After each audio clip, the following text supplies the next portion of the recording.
बंदर से इंसान बनने की कहानी, ह्यूमन एवोल्यूशन। लगभग 70 लाख साल पहले धरती पर इंसानों जैसा कोई प्राणी नहीं था। जंगलों में केवल छोटे बड़े जानवर और बंदरों की कई प्रजातियां रहती थी। इन्हीं प्राचीन बंदरों में से एक शाखा ने धीरे धीरे ऐसा रूप लिया जो आगे चलकर इंसान बना। यह परिवर्तन किसी जादू से नहीं, बल्कि लाखों वर्षों के संघर्ष, प्रकृति और विकास की प्रक्रिया से हुआ। बहुत समय पहले अफ्रीका के घने जंगलों में एक प्रजाति रहती थी, जिसे वैज्ञानिक हमारे और आधुनिक बंदरों का साझा पूर्वज मानते हैं। ये जीव पेड़ों पर रहते थे, फलों और पत्तियों को खाते थे और 4 पैरों पर चलते थे। लेकिन समय के साथ धरती का मौसम बदलने लगा। कई जंगल सूख गए और उनकी जगह घास के मैदान बनने लगे। अब इन जीवों के सामने सबसे बड़ी चुनौती थी जीवित रहना। कुछ प्राणियों ने पेड़ों से नीचे उतरकर जमीन पर रहना शुरू किया। जमीन पर चलने के लिए उन्हें अपने शरीर को बदलना पड़ा। धीरे धीरे वे 2 पैरों पर सीधा चलने लगे। इससे उन्हें दूर तक देखने और खतरों को पहचानने में मदद मिली। उनके हाथ अब चलने के बजाय चीजें पकड़ने के लिए स्वतंत्र हो गए। यही मानव विकास की सबसे महत्वपूर्ण शुरुआत थी।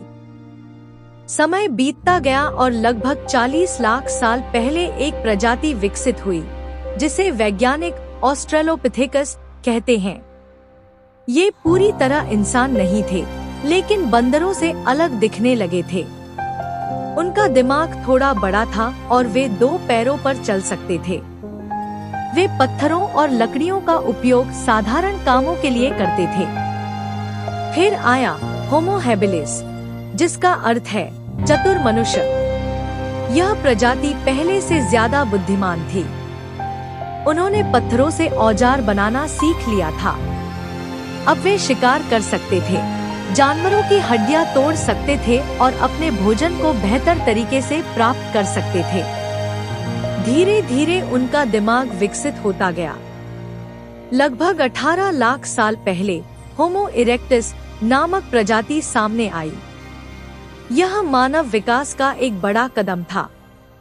वे लंबे कद के थे और आधुनिक इंसानों की तरह सीधे चलते थे। सबसे बड़ी खोज थी आग का उपयोग। आग ने उनकी जिंदगी बदल दी। अब वे भोजन पकाने लगे, जिससे खाना आसानी से पचने लगा और शरीर को अधिक ऊर्जा मिलने लगी। आग ने उन्हें ठंड से बचाया और जंगली जानवरों से सुरक्षा भी दी। होमो इरेक्टस अफ्रीका से निकलकर एशिया और यूरोप तक फैल गए। हजारों वर्षों तक वे धरती पर जीवित रहे। इसी दौरान उनके दिमाग का आकार लगातार बढ़ता गया।